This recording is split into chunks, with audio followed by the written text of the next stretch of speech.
స్తోత్రార్హుడైనటువంటి యేసుక్రీస్తు పరిశుద్ధమైన నామాన్ని బట్టి మీకు వందనాలు తెలియజేస్తున్నాను. ఈరోజు దేవుని సన్నిధిలో అనుదినటువంటి వాక్యమును మనం చదివి ధ్యానం చేద్దాం.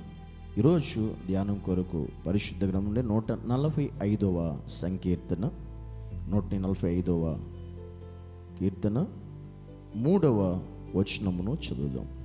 యెహోవా మహాత్మ్యము గలవాడు, ఆయన అధిక స్తోత్రము నొందదగినవాడు, ఆయన మహాత్మ్యము గ్రహింప శక్యము కానిది. దేవుని గురించి ఒక మాట ఇక్కడ రాయబడింది. ఆయన ఏంటంటే యెహోవా మహాత్మ్యము గలవాడు, ఆయన అధిక స్తోత్రము నొందదగిన వాడు అని. నిజంగా మనం నమ్మిన దేవుని ఎంతగా కీర్తించినా, ఎంతగా కొనియాడినా, ఎంతగా ఘనపరిచినా అది చాలా మన జీవితానికి తక్కువే. ఎందుకంటే ఆయన కలుగ చేసినటువంటి ఈ సృష్టిని మనం చూసినప్పుడు, ఆయన నిర్మించిన మన జీవితాన్ని గురించి మనం ఆలోచన చేసినప్పుడు, మన నిజంగా ఆయన సృష్టిలో కలిగేసిన ప్రతి పరికరాన్ని, ప్రతి సృష్టి యావత్తుని పరిశీలించినప్పుడు ప్రతి పరికరం మనం చూడగలిగి చాలా ఆశ్చర్యం అనిపిస్తూ ఉంటుంది. చాలా ఆహ్లాదకరంగా ఆశ్చర్యంగా మనకి కలిగిస్తుంది ఈ సృష్టి అంతా కూడా. ఇదే ఎంతకంటే గొప్ప ఆశ్చర్యం ఏంటో తెలుసా? ఈ కలుగు చేసిన సృష్టి అంతా మన కోసమే అని తెలిసినప్పుడు మరి ఇంకెంతగా దేవుని మనం పొగడాలి, ఇంకెంత దేవుని మనం స్తుతించాలి, ఇంకెంత దేవుని మనం ఘనపరచాలి, ఇంకెంత దేవుని మనం మహిమపరచాలి. ఒకసారి ఆలోచన చేద్దాం. దేవుని సన్నిధిలో సేవకుడు చెప్పాలా? సేవకుడు అరవాలి, స్తుతించండి, స్తుతించండి, స్తుతించండి. సేవకుడు అరవాలి. సేవకుడు చెప్తేనే స్తుతిస్తావా?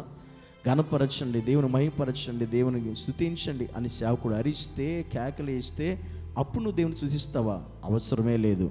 అలా చేసిన కాదు. నిజంగా దేవుడు గురించి నీకు అర్థమైతే ఆయన అధిక స్తోత్రము నొందదగినవాడు. ఆయన ఈ లోకంలో ఉన్న అందరికంటే కూడా ఆయన పూజకు అర్హుడు, స్తోత్రార్హుడు, పూజనీయుడైన. అందుకనే ఆయన మనం ఎంతలా ఆరాధించాలి, ఎంతలా ఘనపరచాలి.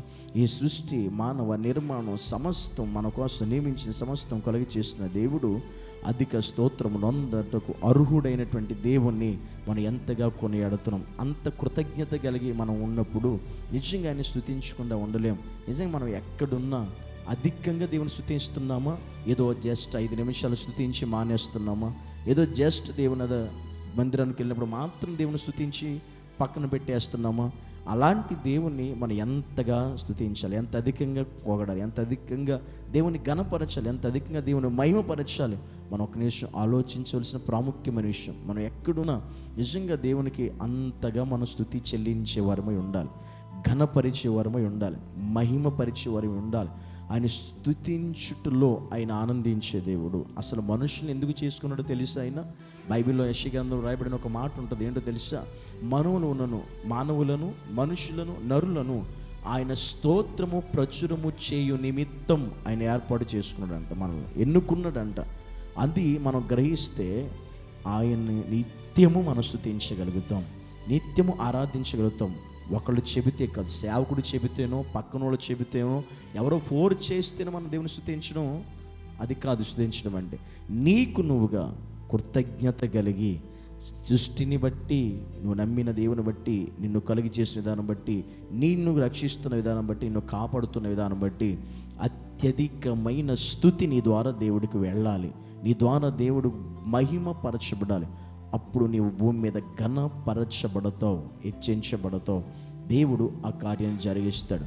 కనుక నువ్వు ఒకవేళ అస్సలు స్తుతించలేని స్థితిలో ఉన్నావేమో, దేవుని నువ్వు ఇంకా అత్యధికంగా దేవుని స్తుతించే స్థితి, ఆ స్థాయి దేవుడు మనకు. ఎందుకంటే ఎంత గొప్పగా ఆయన, ఎంత అద్భుతంలో మనకు జీవితాన్ని ఇచ్చి, సృష్టిని కలిగేసి, సౌఖ్యం ఇచ్చి, సౌభాగ్యం ఇచ్చి, సౌకర్యాలు ఇచ్చి దేవుడు మనల్ని నడిపిస్తుంటే మనం ఏం చేస్తున్నాం, ఏ రీతిగా ఉంటున్నాం అనేది ఆలోచించాలి.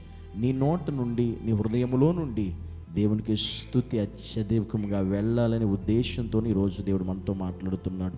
కళ్ళు మూసుకుందాం, ప్రార్థన చేద్దాం. పరిశుద్ధుడు అయిన దేవా, నీకు వందనాలు. మా జీవితంలో నేను ఒకవేళ నిన్ను స్తుతించలేని వారిగా ఉన్నామేమో, అత్యధికంగా నేను ఘనపరచలేని వారు ఉన్నామేమో. ఎందుకు నువ్వు అత్యధిక మహత్యము కలిగిన వాడు, అత్యధికమైన స్తోత్రాలకు నొందదగిన దేవుడు. మేము కూడా అత్యధికముగా మా సామర్థ్యము కొలది నిన్ను స్తుతించగలిగే ధన్యత మాకు అనుగ్రహించి సహాయం చేసి కృప చూపించమని యేసు నామం పేరిట ప్రార్థించి అడిగి వేడుకుంటున్నాము పరమ తండ్రి.